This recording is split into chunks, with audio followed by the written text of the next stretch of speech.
Bienvenidos amigos a este 83º capítulo de Espejo Constitucional, donde revisamos la actualidad y también otros temas importantes de la política con destacadas personalidades. Primero que todo, saludar a Instituto Res Pública, esta nueva casa de Espejo Constitucional. Te recuerdo darle me gusta a este programa, compartirlo en tus redes sociales con el hashtag Espejo Constitucional.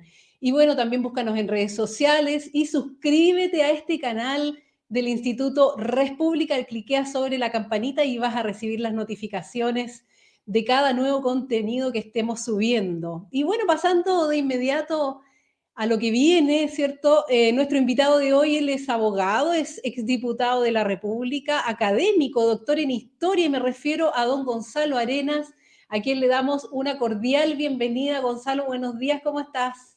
Hola, buenos días. Muchas gracias por la invitación. Pero feliz de tenerlo acá en Espejo Constitucional. Por primera vez estamos entonces con Gonzalo Arenas y vamos a hablar de unos temas muy importantes, recordando ya 50 años del pronunciamiento militar. Entonces partamos con lo nuestro, con Espejo Constitucional, como siempre, con las noticias, la actualidad de este proceso, de este nuevo proceso constitucional. Básicamente les cuento que esta semana comenzó el debate de las enmiendas en cada comisión. La semana pasada estuvieron recibiendo varios académicos, también las distintas comisiones del Consejo Constitucional.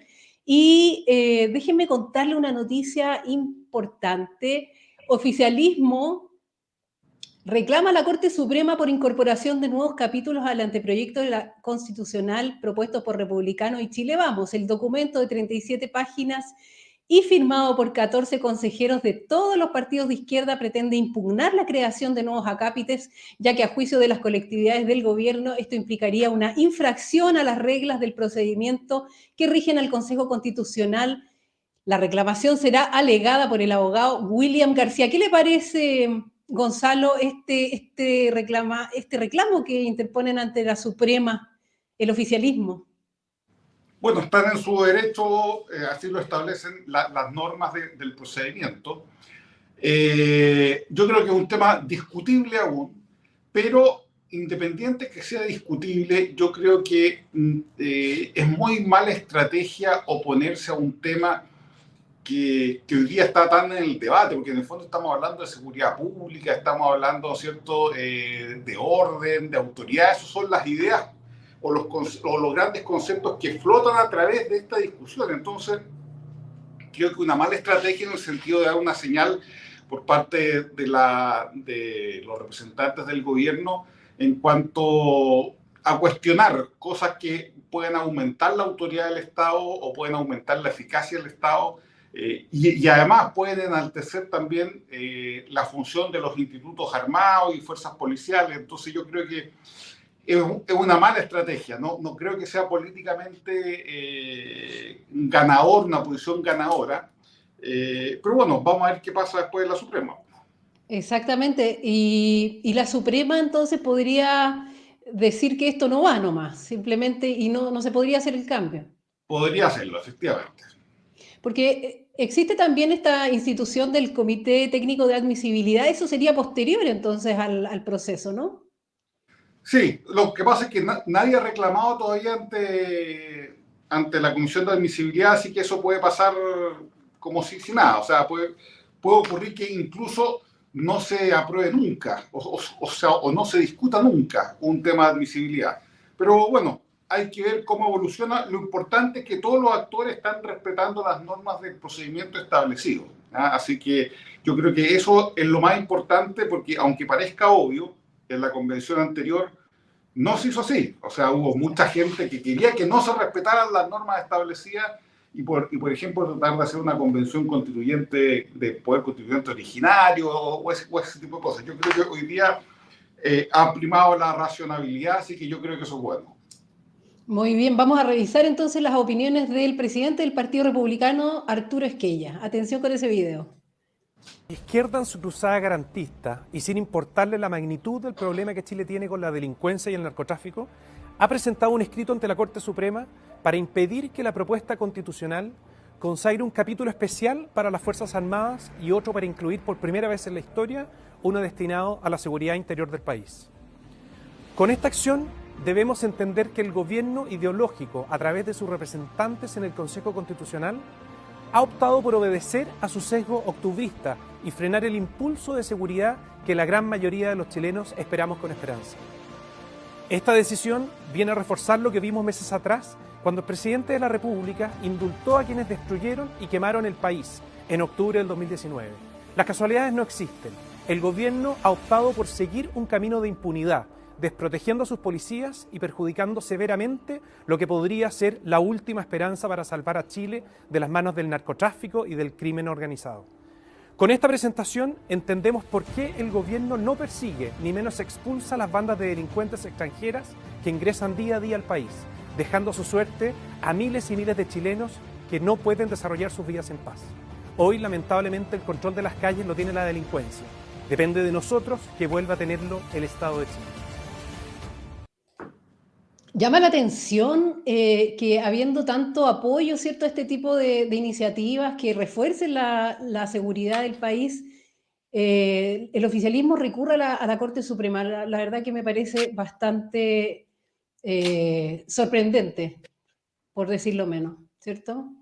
Bastante poco hábil, porque en el fondo lo que se podría hacer es discutir el capítulo constitucional, tratar de modificarlo, llegar a acuerdos. Por lo demás, existe ya en la Constitución actual y nunca ha producido ningún problema, entonces es un poco inentendible. Así es. Vamos a seguir entonces. Y este es un tema que nos ha tocado mucho, ¿cierto? El consejero Aligüen Antileo sobre el rechazo a la consulta indígena. La decisión representa un retroceso. El consejero constitucional, pionero de la solicitud de llevar a cabo una consulta indígena, se refirió a la decisión que tomó el Consejo Constitucional, con votos de Republicano y Chile Seguro, de rechazar la propuesta.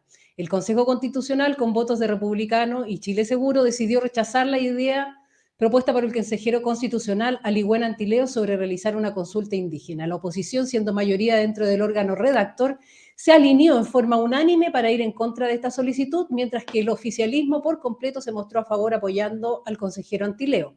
Comillas, este órgano carece de atribuciones constitucionales, legales y reglamentarias para realizar una consulta indígena y, por tanto, no procede que este Consejo Constitucional realice tal consultas. Esas fueron las palabras expuestas en un documento por parte de la presidenta del Consejo Constitucional, doña Beatriz Evia.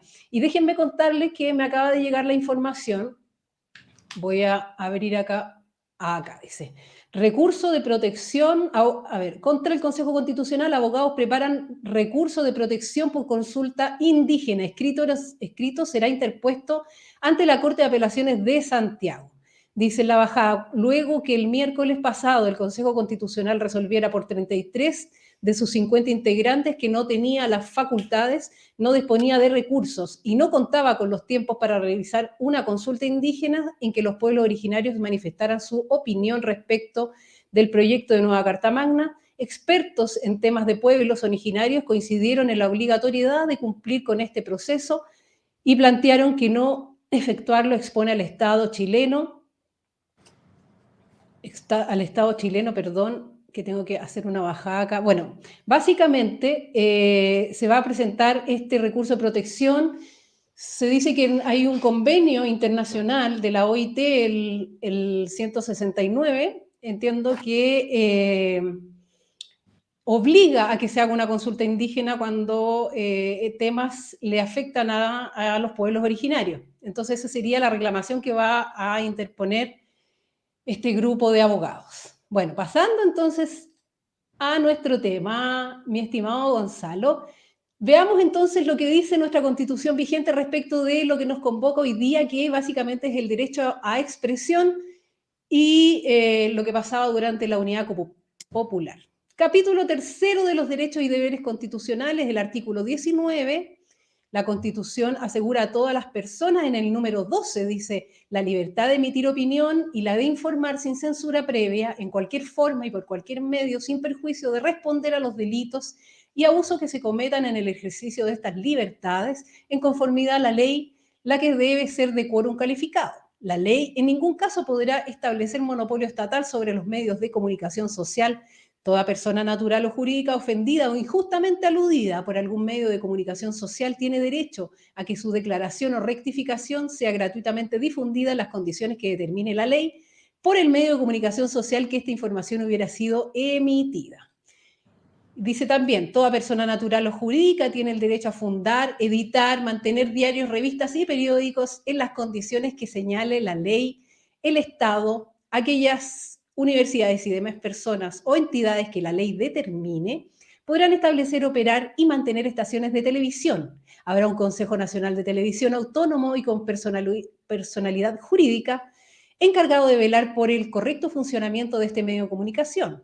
Una ley de quórum calificado de señalar la organización y demás funciones y atribuciones del referido consejo.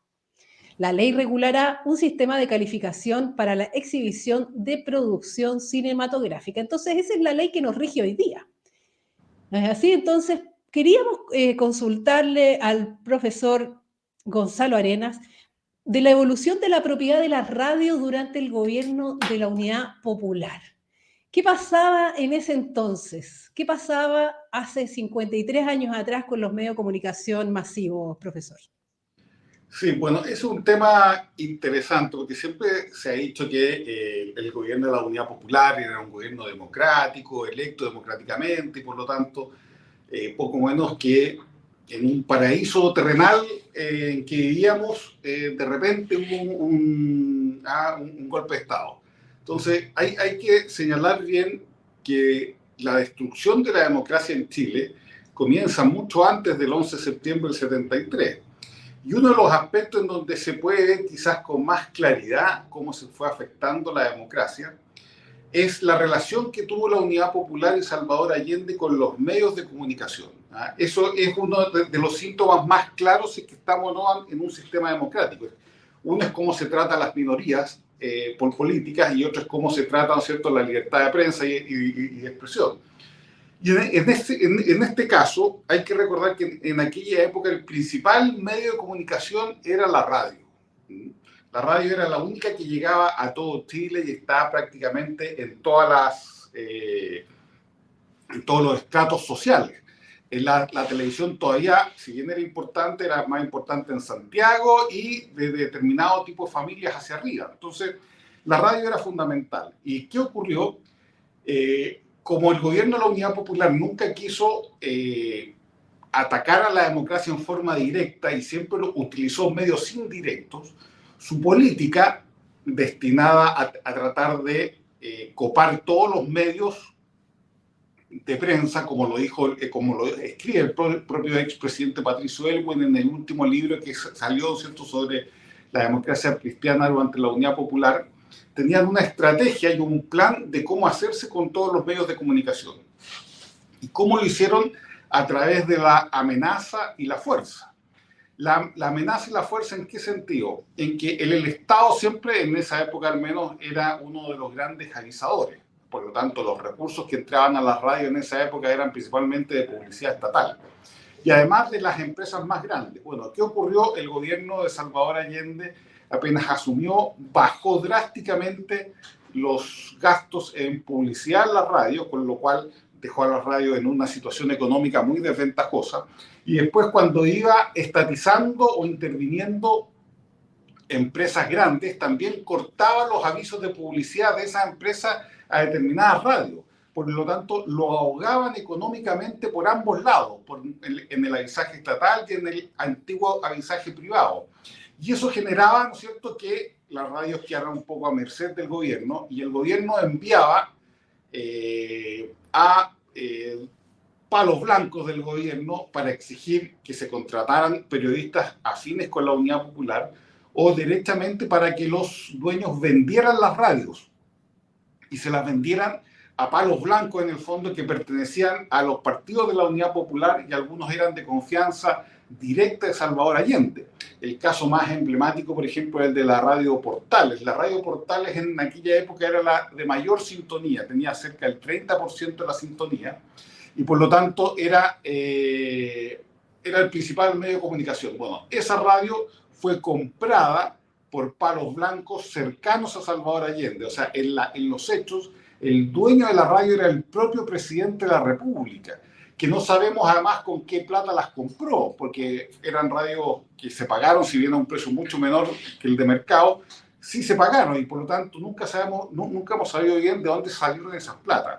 Y al final terminó siendo, ¿no es cierto?, casi la radio oficial del gobierno y del propio presidente Salvador Allende. Con este sistema de amenazar a las radios y tratar de quitarles su propiedad a través de palos blancos cercanos a los partidos de la Unidad Popular, es que tenemos la estadística de que a 1970, es decir, cuando asumió el gobierno de Salvador Allende, la Unidad Popular era dueño de 5 radios. A 1973 ya era dueño de 66 radios. Wow. O sea, tenía casi el 50% del público objetivo, ¿no es cierto?, que se informaba a través de la radio, a través de medios que, si bien no eran oficiales de la UP, en la práctica se comportaban como tales. Y lo mismo ocurrió también con los canales de televisión. Hay que tener en cuenta que el único canal de televisión que llegaba a todo el país era el Canal Nacional. Bueno, Salvador Allende puso en la dirección del canal a tipos muy militantes pro Unidad Popular, que convirtió en el canal, más que en un medio de información, en un medio de adoctrinamiento, y al mismo tiempo prohibió siempre que el canal de la Universidad Católica en aquella época, que era la única alternativa, se pudiese expandir a regiones, porque solamente tenía señal en Santiago.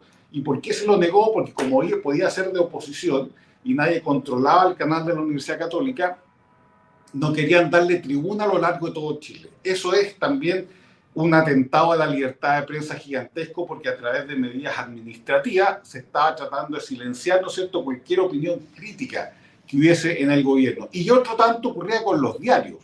¿Por qué? Porque primero tuvo prensa oficialista en esa época. Estaba el Clarín, estaba Última Hora, estaba El Siglo, o sea, varios diarios que en el fondo formaban parte de este entramado comunicacional de la Unidad Popular. Y además intentó algo bien grave, que intentó intervenir y estatizar la papelera.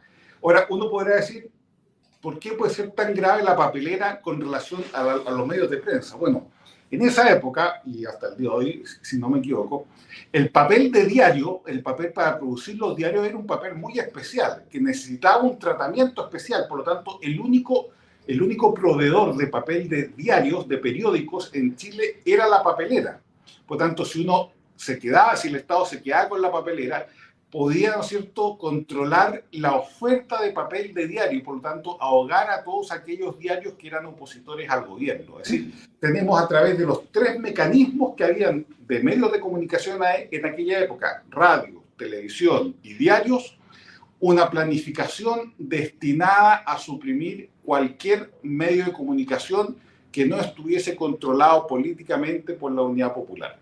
Y eso es un atentado gravísimo a la libertad de expresión, a la libertad de prensa, y de hecho es uno de los síntomas más característicos de un régimen no democrático.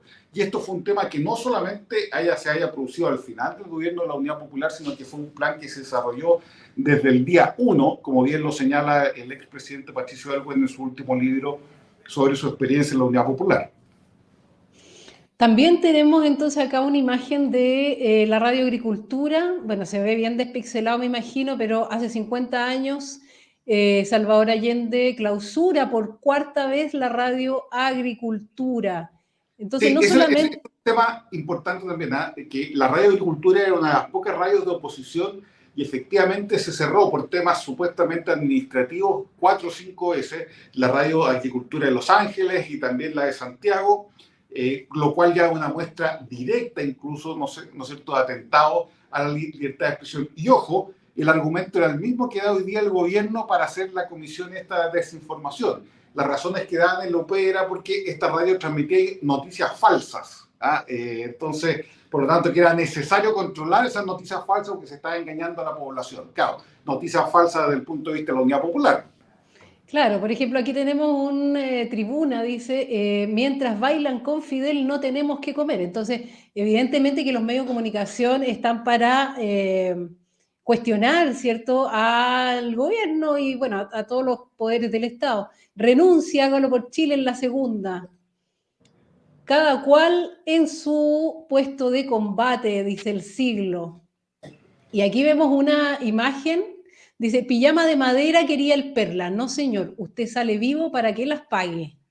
Entonces, esta era la forma en el fondo que tenía la prensa de hacer oposición, en definitiva, a lo que estaba pasando en el país. Recordemos que, bueno, había desabastecimiento, habían varias formas en que controlaba, ¿cierto?, toda la producción, el gobierno, el Estado, a través del gobierno, por supuesto. Y quería preguntar, ¿es verdad que había cadenas obligatorias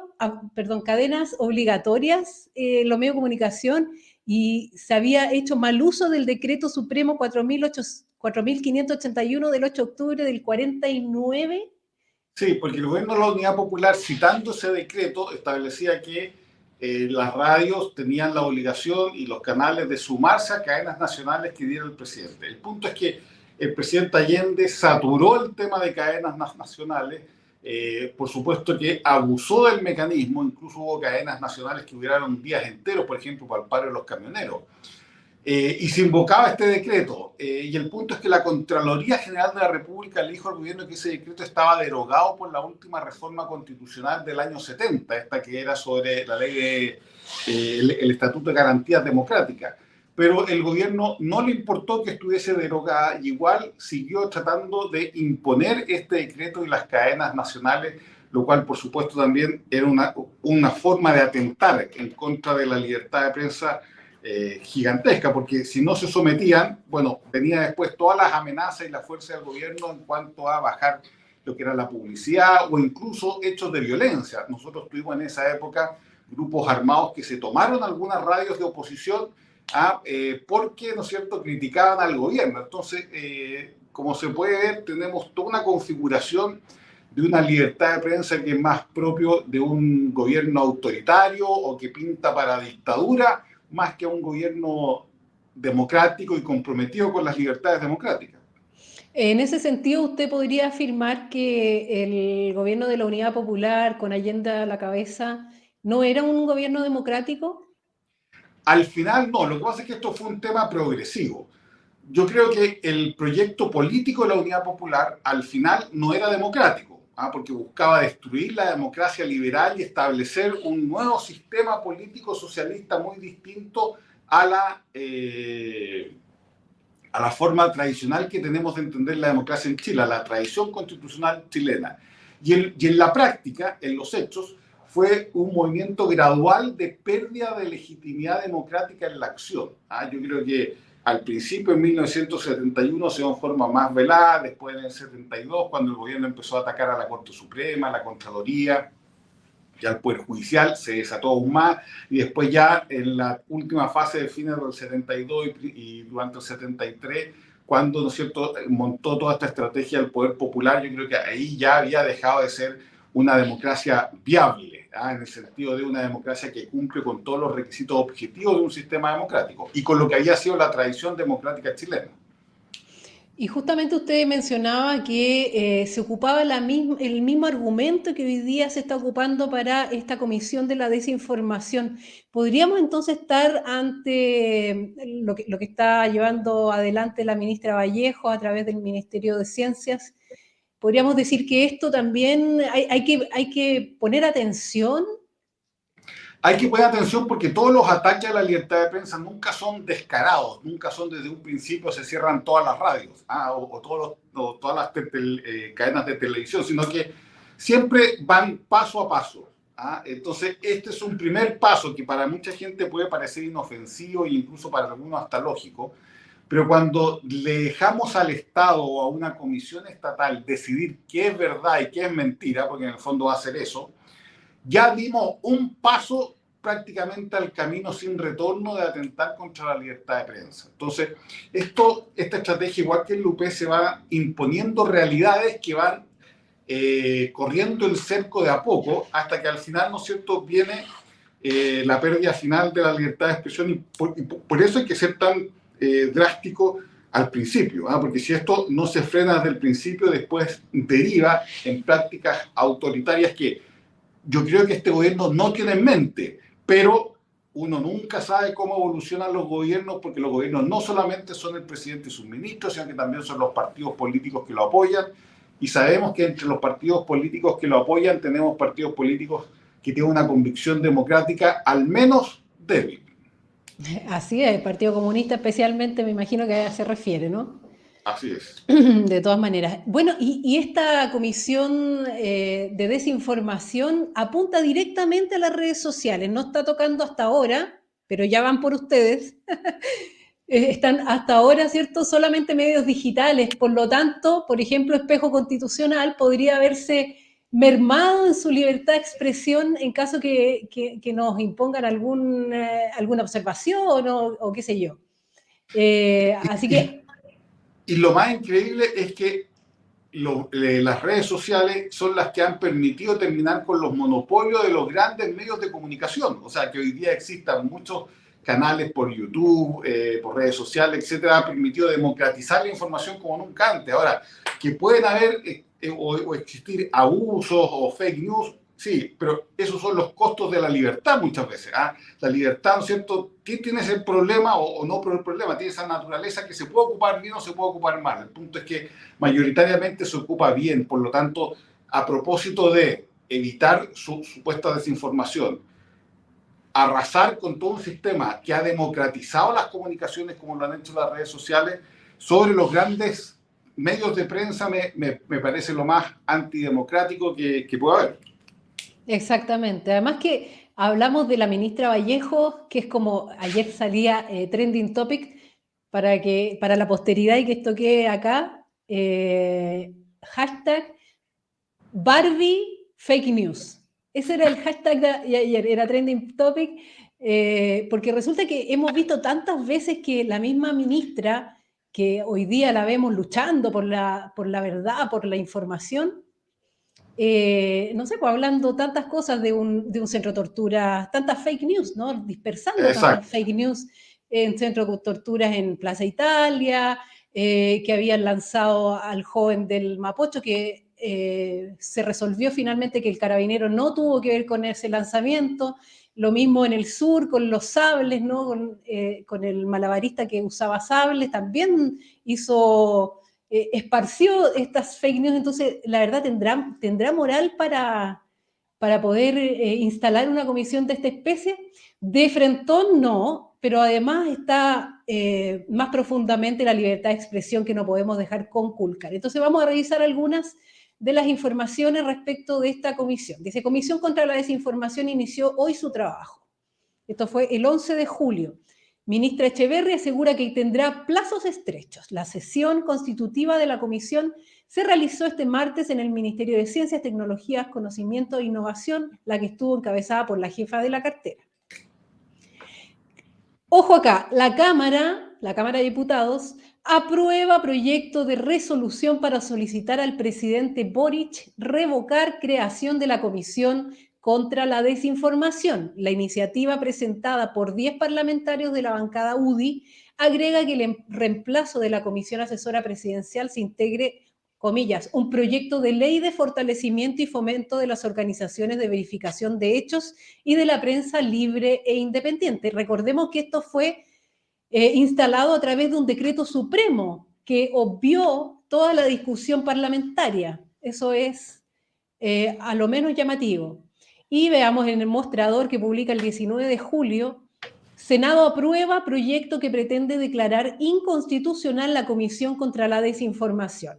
Esta tarde el Senado dio el visto bueno al proyecto de acuerdo presentado por parlamentarios de Chile Vamos, del Partido Republicano y de Demócratas. En concreto, la iniciativa pretende que el Tribunal Constitucional declare como una falta a la Carta Magna el decreto que creó la Comisión contra la Desinformación para asesorar al Ministerio de Ciencias, Tecnología, Conocimiento e Innovación y al Ministerio Secretaría General de Gobierno en asuntos relativos a la desinformación en Chile. Esto, ya que de acuerdo al requerimiento, el decreto que creó la instancia asesora responde a, comillas, una materia de ley que debe ser discutida en el Congreso Nacional. Debido a su aprobación, será presentado mañana jueves ante el órgano jurisdiccional. Y no solamente quedó en Chile, sino que además la Sociedad Interamericana de la Prensa se declara preocupada por la creación de Comisión contra la Desinformación en Chile. Para el presidente de la CIP, es decir, la Sociedad Interamericana de Prensa, La instancia podría generar, comillas, la tentación de instaurar mecanismos de censura, tal cual como acabamos de ver en la Unidad Popular, y que no es positivo que los gobiernos se involucren, comillas, en forma directa en el análisis, de la información, expresión, medios o periodismo. Es decir, esto ya escaló a nivel americano. Y dice, el Contralor descarta ilegalidades en el decreto que creó la Comisión Asesora contra la Desinformación. Contraloría, a través del Contralor Jorge Bermúdez, descartó que existan ilegalidades en el decreto que creó la Comisión Asesora contra la Desinformación impulsada por el gobierno y que tiene como objetivo desarrollar informes sobre la relación entre la desinformación y el debilitamiento de la democracia. Déjeme contarle también que Marinovich y otros 32 rostros fracasan en el intento por declarar ilegal la Comisión contra la Desinformación. Déjeme contarle que yo soy parte de estos 32 rostros, soy parte del movimiento Con mi voto no, que busca, en el fondo, proteger la libertad de prensa y de expresión en nuestro país. Dice un grupo de 33 personalidades, incluida la exconvencional Teresa Marinovich, presentaron un recurso para declarar ilegal la Comisión contra la Desinformación del gobierno. Sin embargo, la Corte de Apelaciones de Santiago lo declaró inadmisible por exceder las materias que deben ser conocidas por la acción. Contarles también que, bueno, Marinovich finalmente dijo que ella no había participado en esta acción. Sin embargo, presentamos un nuevo recurso para que se revise y esperamos, por supuesto, que se revise esta acción de tal forma de proteger, ¿no es así?, esta libertad de expresión, especialmente de los medios digitales de información.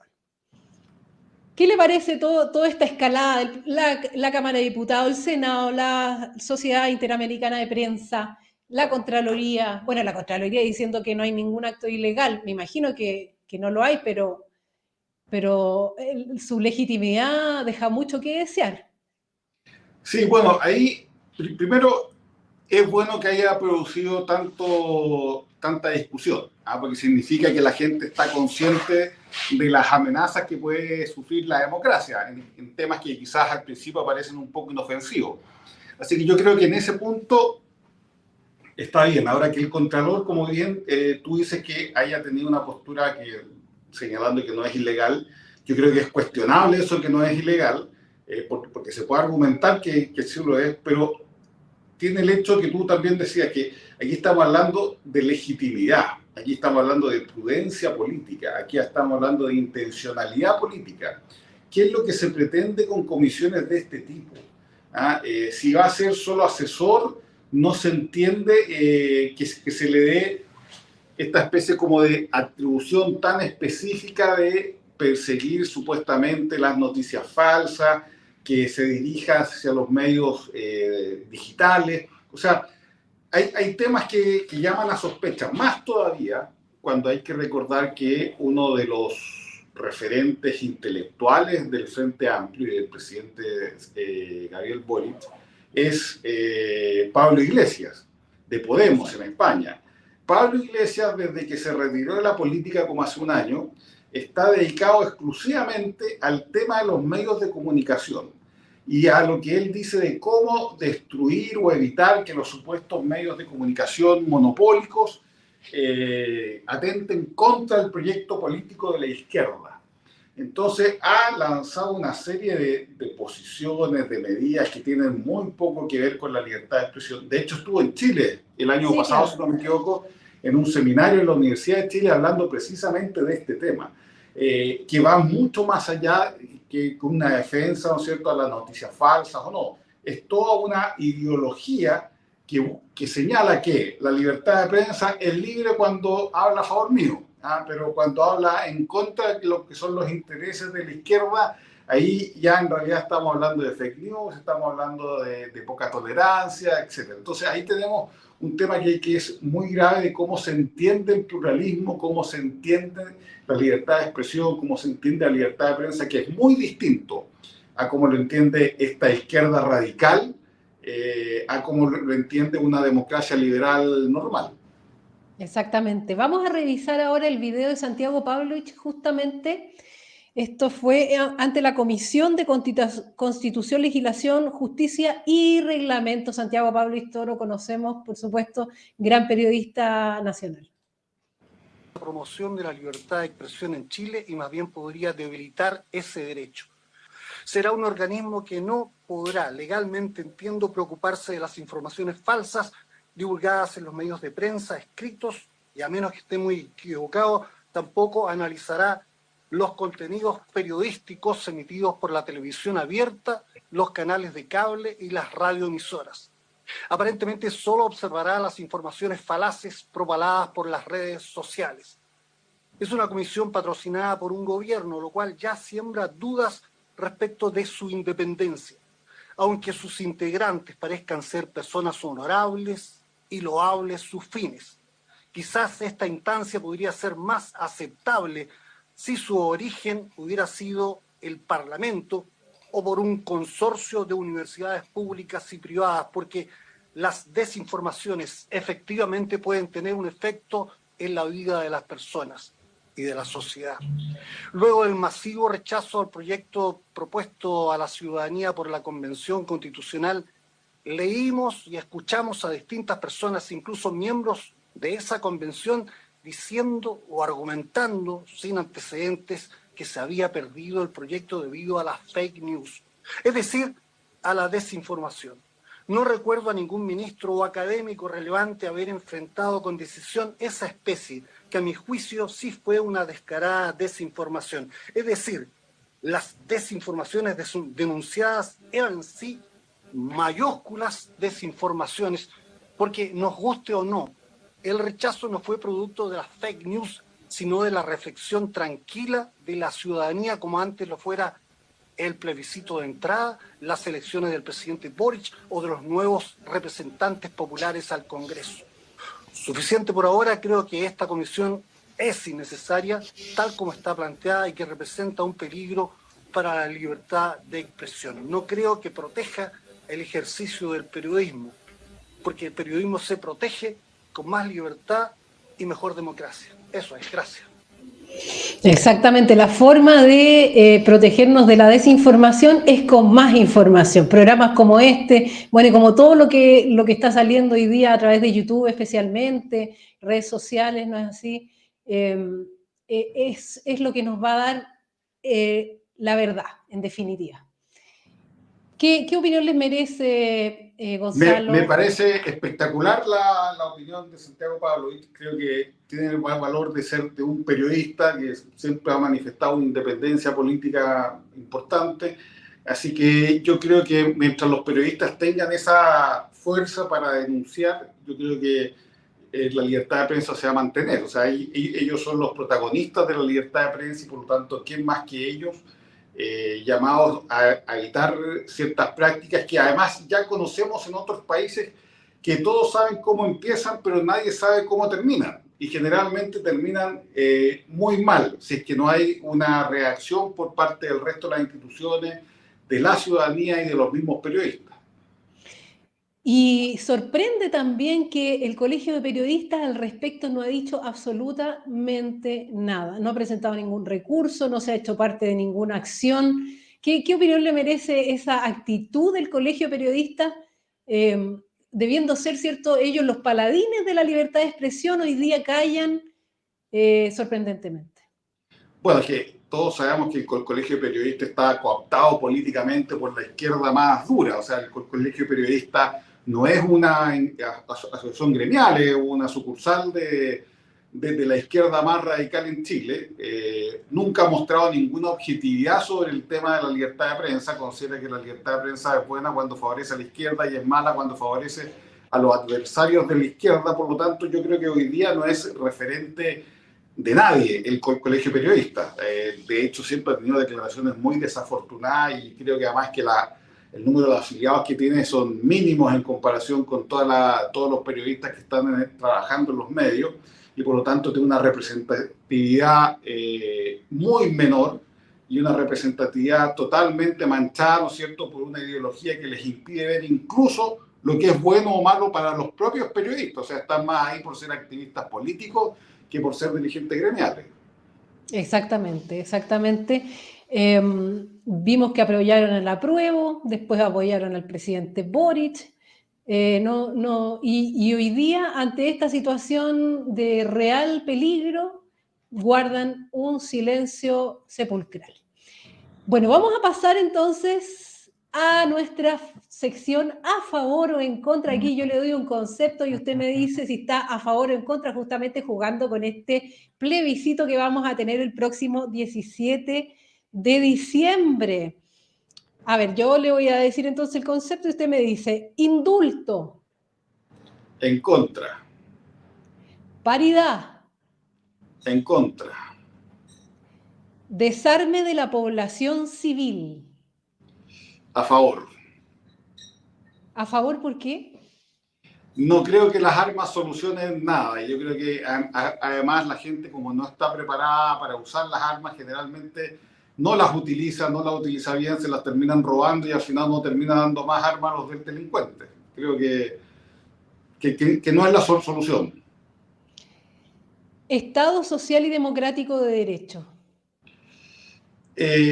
Eso depende de cuál es el contenido que se le dé al Estado democrático de derecho. Por eso yo lo pondría, depende. Si es que se le da un contenido compatible con la subsidiariedad, sí. Si es que no, no. Eso, ¿sería compatible entonces a su juicio la subsidiariedad con el Estado social? Si es que se redacta de tal forma que permita un protagonismo de los privados, sí, o una participación significativa de los privados. Se puede, pero hay que ver cómo se va a desarrollar y cómo va a quedar como para tener una opinión definitiva. Hay quienes dicen que ya somos un Estado social. ¿Qué opina? Bueno, en la práctica puede ser que seamos, porque no, si es que lo entendemos como no incompatible al de subsidiariedad, podemos tener ya haber avanzado en la protección de varios derechos sociales, pero como te digo, para tener una visión definida hay que ver exactamente cómo está redactada toda la Constitución, porque en todos los artículos se manifiesta una compatibilidad o incompatibilidad con la subsidiariedad, y por lo tanto hay que ver cómo queda al final el producto. Perfecto. Agenda 2030. En contra. Capítulo especial para las Fuerzas Armadas de Orden y Seguridad. A favor. Protección a la vida del que está por nacer. A favor. Eliminación del Instituto Nacional de Derechos Humanos. En contra, pero yo lo modificaría rotundamente para que no sea un centro de politización de la izquierda radical, sino que sea realmente un organismo técnico que defienda los derechos humanos de todos y que sepa que los derechos humanos pertenecen a todos los chilenos y no solamente a un sector político. Igualdad sustantiva. En contra. Muy bien, esa era entonces nuestra sección a favor o en contra, que el profesor nos ha contado entonces su parecer respecto de todos estos tópicos. Y mire que se nos pasó rápido este programa. Quiero agradecer su participación el día de hoy, por supuesto dejarlo invitado para un próximo episodio y agradecer la forma tan clara que nos ha explicado cada uno de estos conceptos. Muchas gracias por la invitación, pues, que esté muy bien. Que esté muy bien, profesor, hasta luego. Chao, chao. Bueno, ahí teníamos entonces al profesor Gonzalo Arena, él es abogado, ex parlamentario, fue diputado, también es doctor en Derecho, doctor en Historia y académico de la Universidad San Sebastián, donde tengo el privilegio que me haga clases. Les cuento que estoy haciendo un magíster ahí, así que lo tenemos ahí de profesor en el magíster. Bueno, eso ha sido todo por el día de hoy. Salió bastante cortito nuestro programa del día de hoy. Espero que haya sido de su agrado. Y finalmente, entonces, agradecer, por supuesto, como siempre, a Instituto Res Pública, esta nueva casa de espejo constitucional. Te recuerdo, suscríbete al canal, dale me gusta antes que te vayas. Sí, me gusta, sí, por supuesto, dedito para arriba. Comparte en tus redes sociales usando el hashtag Espejo Constitucional. Búscanos en redes sociales y suscríbete a este canal. Que tenga todos un lindo día martes y será hasta la próxima semana, 9 de la mañana, con otro interesante invitado. Chao, chao.